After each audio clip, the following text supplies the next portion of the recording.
Kaibigan, topic natin ngayon, ito yung mga pagkain na para sa akin nakakagaling sa mga sakit. Okay? 12 kinds of foods to. Actually, ginagawa ko to sa sarili ko. Hindi ko naman sinasabi to sa inyo itong mga healthy foods para lang mag-vlog o para lang masabi na nakakatulong to. Explain ko lang po sa inyo. Ako po, isa akong internist, isa akong cardiologist. At nag-aral pa ako ng Masteral in Public Health. So, 18 years ako nag-aral. Total ko, 18 years ako nag-aral ng medisina. At pag nag-aaral ka ng medicine, lalo na pag internist, cardiologist, tinuturuan kami lagi anong gamot para sa anong sakit, di ba? Ano pinakamagandang medical studies. So, anong gamot balagyan natin sa ulcer, sa sakit sa puso. Tama naman yun. Diba? Kaya lang, ang goal ko kasi, gumaling yung pasyente at gumaling din ako. Diba? Kaya nakikita ko minsan, may mga sakit, maganda yung gamot na tableta. Pero merong mga sakit, pwede naman walang gamot. Actually, maraming sakit, nakita ko, pwede walang gamot. Kasi ako mismo nakaramdam nito, hindi ko na yun. Tinignan ko sa sarili ko, mas okay ba yung gamot? Mas okay ba yung natural? Sabi ko, parang mas okay itong natural Tsaka, hindi ko po to tinuturo sa inyo dahil natural doctor ako. Wala pong ganon. Specialist talaga ako. Ang goal ko lang, gumaling yung pasyente. So, magtataka kayo, bakit si Doc Willie, specialista, nagtuturo siya nitong mga gamot-gamot na to? Kasi, nitong mga pagkain, kasi ito talaga ina-apply ko sa sarili ko. Okay? Ito talaga ina-apply ko. Like, for example, meron akong irritable bowel syndrome. Sobra sakit yung irritable bowel syndrome. Pumunta ako sa espesyalista, mga kaibigan ko. Sasabihin, malala na yan tiyan mo, baka may lymphoma ka, papabarium exam natin. Ito may gamot sa irritable bowel. Alam niyo yung gamot sa irritable bowel syndrome, mas marami pang side effect. Ang daming side effect. Kasi nga, medyo bago yung sakit, hindi swak yung gamot Kaya in-adjust ko lang yung pagkain ko. Mas okay pa sa akin. Sa mga nervyos, anxiety, actually, mas maganda rin madalas ng mga natural. Nasubukan ko na rin yung mga pamparelax na gamot. Hindi siya, pwede mo inumin, pero hindi mo siya pwede inumin pang matagalan. Meron akong heartburn. Pag higa, kailangan nakataas ako. Diba? Ang daming gamot sa heartburn. Diba? Mga esomeprazole, ranitidine, lahat yan. Hindi mo maiinom lagi yung mga gamot na yon kasi hindi maganda. Pag matagal, pwede 1 week mo inumin. Pag matagal, may mga side effect. Alam rin naman ng doktor yan na may side effect. Inumin mo ng 1 month, baka humina buto mo. Maraming mga possible side effect. Kaya nakita ko, na-a-adjust naman pala sa pagkain. Explain ko lang konti na lang para maintindihan nyo, lalaliman ko lang konti. Hindi ko sinasabi mali yung mga ibang doctors gusto magreseta. Okay lang Yung kasi ang training Yun ang training. Pero ang problema ganito. Siyempre, pag pumunta ka sa doktor, kailangan resetahan ka ng gamot Pwede ba pumunta ka sa clinic ng doktor, sabi niya, kumain ka ng ampalaya, kumain ka ng saging, pwede na yan. So, diba sasabihin mo, walang kwenta to, hindi ako magbabayad. So may konting tendency, syempre, kailangan magreseta. Diba? Pero ako kasi, hindi ko naman goal na, sinabi ko nga sa inyo, 20 years na ako, hindi sumisingil sa pasyente, hindi ko naman goal kumita sa inyo, gusto ko lang gumaling sa inyo, kaya mas maganda ito. Pagdating naman sa mga gamot, syempre, ang drug company, negosyo yan di ba? May gamot sila, negosyo. So, gagawa sila ng gamot, bebenta nila sa inyo para kumita, para din tumulong. Pero kung ang payo natin, kumain ng ampalaya sa diabetes, paano sila kikita sa ampalaya? Kahit sino pwede magtanim ng ampalaya. O minom lang ng hot water sa acidic, paano kikita sa hot water? Diba? So, nakuha nyo, okay lang yon. Maganda itong mga drug companies, maganda yung mga gamot ng ginagawa nila. Meron dyan, magaganda, like sa high blood, maganda. Sa diabetes, sa infection, antibiotic, napakaganda. Diba? Sa doktor, marami ring maayos na ginirereseta. Pero, itong mga ituturo ko, tingin ko pwede walang gamot. Lalo na kung mild ang sakit mo. Anong mild? Konti lang nervyos, konti lang high blood, konti lang taas ng blood sugar, konti lang taas ng cholesterol, pwede. Yun lang talaga reason ko. Kaya minsan, may ibang doktor, hindi rin ako maintindihan. Kala nila, ba't si Doc Willie nagtuturo ng saging, pakwan? Kasama naman to syempre sa healthy eating, healthy foods. Kaya ang focus ko, hindi na yung bilang internist cardiologist, pinakamalalim na gamot. Tinitignan ko rin itong mga pagkain kasi hindi ko naman kailangan magbayad yung tao. Diba? Gusto ko lang gumaling. Tsaka ito, ina-apply ko sa sarili ko. Okay? Unahin natin. With that, ito ang ginagawa ko. Number 1 out of 12, hot water talaga ginagamit ko. Oras na sumakit ang tiyan ko, may kabag, diba? Magtatae, irritable bowel, makulo, mainit na tubig lang. Kasi mainit na tubig, pinapakalma na niya yung tiyan mo, nare-relax.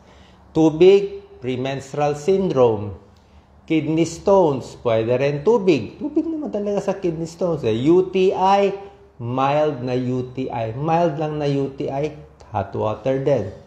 Pampaganda, dehydrated, hot water. Kaya maraming sakit, pag masakit ang tiyan, hot water lang.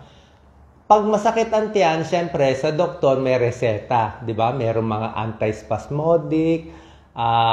Kung matigas ang dumi, merong pampabilis ng bituka, pampabagal ng bituka. Pero lahat yan may mga 1% chance ng side effect. Naglalabasan din. So, hindi ko sinasabi wag nyo inumin. Ang point ko, kung hindi naman malala, isa pa, ang isang tao, ang daming karamdaman yan. Kayo, impossible, wala ako, dami kong karamdaman. Palpitation, may GERD ako, may prostate din ako, may konting arthritis, may irritable bowel, may konting almoranas, lahat yan. Mayroon din akong varicose. So, lahat yan, kung ako lang nga, meron ako 6 na dinadaing. Yung 6 na yan, kung tigdadalawang gamot bawat isa dyan. So, 12 na gamot ko. O wala pa ako sa high blood.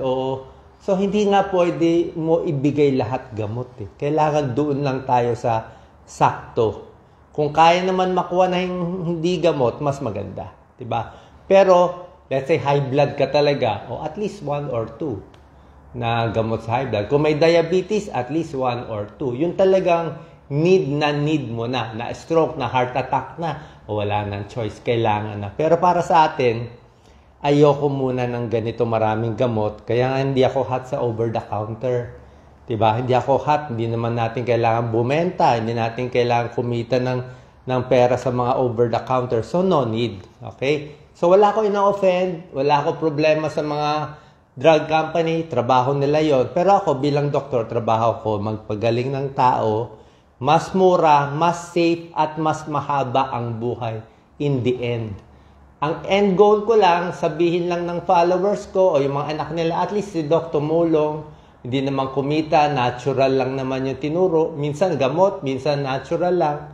Pero at least nakita nila malinis, maayos.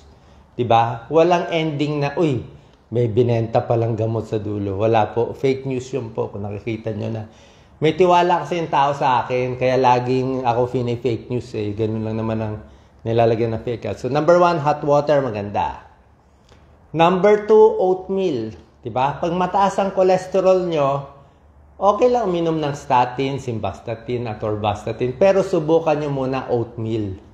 Subukan nyo muna bawas yung mga mamantika, oatmeal, high soluble fiber sa umaga, bawas timbang, baka makuha na Diba? Ng more gulay, more oatmeal para sa mataas ang cholesterol. Number 3, bawang. Okay? Mas maraming bawang. Actually, bawang medyo mahina siya Hindi naman ako sasabihin ko magic ang bawang. Hindi. Pwede na ang bawang, healthy siya. Pero pagdating sa blood pressure, ibababa lang ng bawang mga 3 to 4 points. Konti lang. So pag BP mo 160/100, kulang ang bawang. Kasi 160/100 magiging 156/96. High blood ka pa rin Diba? Pero kung BP mo 140/90, gusto mo lang bawang, pwede na siguro. May allicin, ang bawang, pampababa ng blood pressure, cholesterol konti. So, pwede rin yan. Huwag lang masyado rin maraming bawang. Matapang din yung bawang. Baka ma-ulcer ka din. Kaya with food din. Number 4, luya. Mahilig ako sa luya. Sa labat, pero konti lang sa labat. Sa labat, actually, pwede na hot water. Gusto mo konting sa labat lang para sa stomach upset, para sa nahihilo, para sa sore throat, para sa namamaos, sa labat, pwede naman. Huwag lang matapang. Kasi pag matapang din ng luya, sasakit din ang tiyan. Number 5, favorite ko talaga to, saging. Lagi ko tinuturo sa inyo, saging. Heartburn, ulcer, may pag-aaral yan. Hindi kasing laki na pag-aaral ng mga gamot ang saging, pero yung saging, may pag-aaral yan. Meron siyang leucocyanidin, pangtapal sa aspirin-induced ulcer. Maliliit yung mga studies. Pero saging lang naman siya. Sure tayo, walang side effect yung saging. Yung gamot, mabisa nga, pero may chance naman na may side effect at hindi mo pwede inumin habang buhay. Kasi itong mga hyperacidity GERD natin, gastric reflux, usually pang matagalan eh. Diba? Pang matagalan, ako 5 years, 10 years na ako may GERD. So, hindi man ako pwede uminom ng anti-ulcer gamot na 10 years, diba? Walang ganon. Maghahalo-halo yung gamot. Dito na lang ako sa saging, hot water, adjust ng pagkain, mas okay yun sa akin. Diba? Number 6, anti-cancer. Okay? Pag may cancer na kasi, mahirap na tong healthy foods. Honest naman ako sa inyo Pag may cancer na, baka hindi na effective ito. Yung mga carrots natin, strawberry, maganda yan. Broccoli, cauliflower, carrot, strawberry, broccoli, cauliflower. Maganda yan kung wala ka pang cancer. Pag wala pang breast cancer, pwede to. Pwede kang mag-juicing. Si Doc Lisa, lagi ko pinapainom ng juice. Pwede to.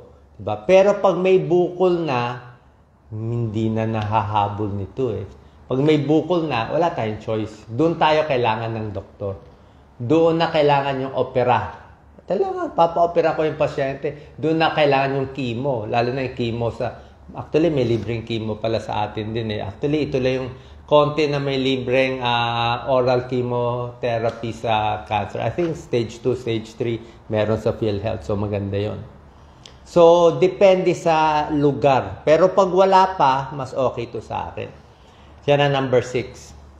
Number 7, sa trangkaso, paracetamol kailangan nyo ito wala tayong lusot. Kasi pag may lagnat, kailangan mo konting paracetamol, konting headache. Pero yung paracetamol ko, hindi rin overdose. Hindi rin yung, pwede naman every 4 hours, pero hindi ko every 4 hours yung paracetamol. Magiging 6 times a day yun. Medyo marami yun 500 mg, 6 times. Siguro, pag hindi malala yung lagnat, mga 3 to 4 times a day na paracetamol, pwede na. Ayaw ko rin overdose ng paracetamol. Diba? Merong mga liver problem na sosobrahan din. Doon lang sa tamang dose. Ang point ko, pag malala ang sakit, malala, serious, di dalhin sa ospital, bigyan ng maraming turok, walang problema, malala. No choice Pero kung hindi naman malala, no need, di ba? Kung hindi naman ganun kalala, konting lagnat, di ba? Di chicken soup, vitamin C sa mga citrus fruits, orange, dalandan, pwede. Pagdating sa vitamins, okay, number 7, stop ko lang konti. Pagdating sa vitamins, anong stand ko? Ako kasi, hindi ako ganun kahat sa vitamins. Bata ko hindi ganun kahat. Minsan, uminom ako ng vitamin C, zinc, calcium. Paminsan-minsan, siguro 2 to 3 times in a week. Bakit hindi ako hot uminom nito na araw-araw, ang dami nagbebenta niyan?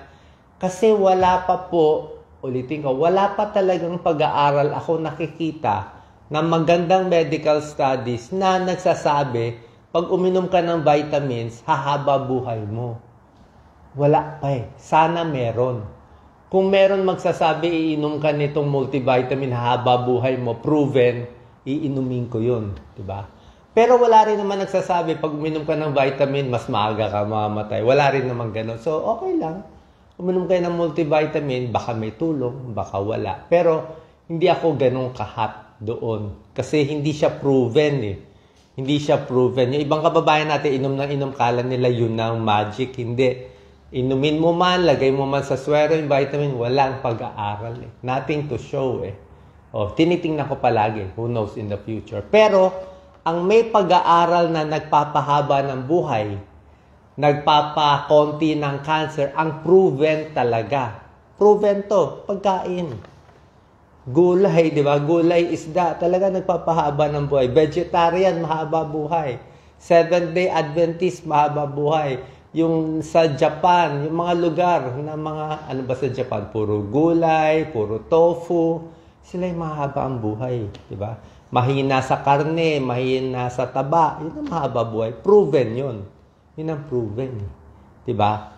Bakit? Kasi yung pagkain na healthy na kinakain natin, nandun na yung vitamins eh. Magaling kasi ang Diyos, kung sino man gumawa nitong mga pagkain natin. Palagay natin, saging, mansanas, kamatis. Ang laman naman ng saging, mansanas, kamatis, hindi lang vitamin C, hindi lang lycopene, hindi lang yan. Marami pang secret na sangkap. Yung nag-imbento nito, yung Diyos na gumawa niya, na nakalagay sa loob ng pagkain na hindi natin alam. Diba? Unlike yung vitamins na tableta nyo, vitamin lang siya. Pero marami pang secret na dagdag eh. Parang tong garlic, may allicin. Bananas, may leucocyanidin, nagiging tryptophan, antidepressant pa yon. So marami pang secret sa loob na hindi pa natin na-discover. Hindi lang pinag-aaralan tong pagkain, itong mga foods, hindi siya ginagawa ng medical studies kasi nga hindi siya pagkakakitaan. Diba? Eh kung na-prove natin na ang saging maganda sa ganitong sakit, eh sino makikinabang? Wala. At kahit sino pwede magdanim ng saging. Pero sa Amerika may pag-aaral. US Department of Agriculture may konti silang pag-aaral, which is nice. Diba? Number 7. So number 8, sa anemic, maputla. Maraming kababayan natin anemic, green leafy vegetables lang. Yung mga mumurahin natin green leafy vegetables, atay, pwede rin naman atay. Lahat yan, pampataas ng iron. Okay? Number 9, mansanas, napakaganda. An apple a day keeps the doctor away. High fiber, may vitamin C. Apple, may pag-aaral yan. Bawas cancer, bawas cholesterol, bawas diabetes. O, tayo kasi bakit nagkakasakit tayo? Eh, gusto natin lagi fast food eh. Mahilig ako sa fast food, pero pinipigilan ko lang, let's say, gusto ko chicken with rice. Masarap, di ba? May gravy, kaya lang hindi pwede puro ganun. Tingnan nyo yung dami ng asin ng chicken na breaded. Sobra dami. Sobra dami. Yung mga fast food chicken, magugulat ka, almost 900 milligrams of salt eh. Kaya sabi ko nga, bakit 900 milligrams? Nung nilasahan ko, ang alat talaga. Eh, nagluto na lang kami sa bahay ng fried chicken. Magluto kayo sa bahay ng fried chicken. Ano lasa? Matabang. Kasi bahay eh. Pero doon nga, pag fast food, nako, lalo na yung daming breading, sobrang gusto ko yun. Kaya lang, very high salt eh. Kaya hindi healthy.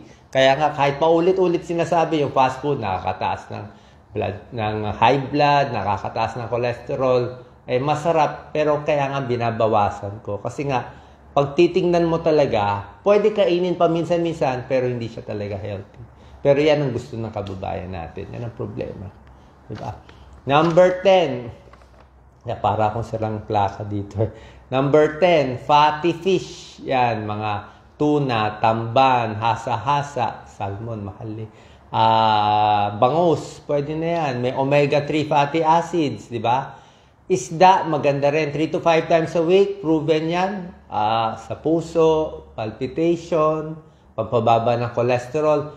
Omega-3 fats para sa Alzheimer's, iwas dementia, maganda. Tsaa, number 11, green tea. Maganda ang green tea. Green tea may pro, may con. Green tea, ang good is anti-cancer. Good for the brain. Ang problema lang sa green tea, medyo mataas ang caffeine, kaya medyo magpapalpitate. Chamomile tea lang. Gusto ko yung pamparelax eh. Mabango. Marami tayong mga sariling local na Pinoy tea. Okay na rin. Wala namang problema. Pero ito kasi may konting pag-aaral itong mga mga tea na to. Kaya mas maganda nga sana pag-aralan pa more ng DOST, parang ginawa ni Juan Flavier, may 10 halamang gamot. Imposible naman 10 lang halamang gamot natin. At least gawing 30 o 40 na halamang gamot. Kasi nung ginawa yan ni Senator Flavier, DOH Sec Flavier, yung halamang gamot, I think per gamot, gumastos sila ng mga 10 to 20 million para lang mapatunayan. So ngayon, baka hindi na 10 to 20 million. So budget yun. Pero kita mo naman, dahil nagawa yun, marami na tulungan yung mga sambong at iba pa. Number 12, last, green leafy vegetables. Ito talaga pampahaba ng buhay. Nababawasan ang cancer by 3 to 10%. Ito may pag-aaral. Walang rereklamo na doktor dito. Proven to. Kangkong, malunggay, talbos, spinach, ampalaya, okra, lahat po yan. Okay? So, iwas bowel cancer, pampahaba ng buhay, at yan po talaga healthy. Other tips, very important, mas kumain sa bahay. Okay? Bawas mantika, bawas asin. Takot na rin ako sa asin. May konti na akong manas malinis na pagkain para hindi magtatae. Maraming tubig, 8 to 10 glasses. Walang masama sa maraming tubig. Diba? Kailangan mo yan. Ewan ko ba, pag nagkakaedad, parang mas gusto ko more water. Mas mabilis dumilaw ang ihi for some reason. Okay? Tubig lang, pati gout nga, mababawasan Pati uric acid mo, mababawasan nga sa tubig. More exercise, lakad-lakad, lalo na konting bigat, konting weights. Bawasan yung food intake, bawas kanin, dami-damihan yung ulam. So, bawas food intake, bawas timbang, mas mahabang buhay. Yun lang talaga ang proven sa ngayon. Okay? In the future, I don't know. Pero sa akin, itong mga payo, good for 100 years na ito, hindi naman nagbabago. So, yan lang po. So, finally na lang, konti na lang to, last 1 minute. Inisip ko, ano ba goal ko sa buhay? Goal ko ba na sabihin nitong tao na maayos ginagawa ko? Hindi ako maasa. O na may magbibigay ng recognition? I don't need it. Ang goal ko lang naman na mapakita sa tao na, uy, tama pala sinasabi. Paggamot, lagi ko kayo tinuturuan ng gamot. Meron akong amlodipine, losartan, angioplasty, bypass. Lahat yan tinuturo ko. Kailangan operahan. Pero pag hindi naman malala, tuturo ko rin itong mga pagkain na mas okay pang matagalan. Kaya sana naintindihan nyo bakit mas konti nagpo-focus dito sa mga foods. Yung iba naman kasi, puro foods na lang ang gusto, galit sa gamot. Hindi naman pwede ganun. Hindi rin pwede. May appendix ka, o pwede ba hindi magpa-opera? Hindi po pwede. May heart attack, may bara, hindi po pwede. Cardiologist, maganda nga, mabilis Meron tayong mga clot buster. Ang problema lang sa gamot, minsan mahal.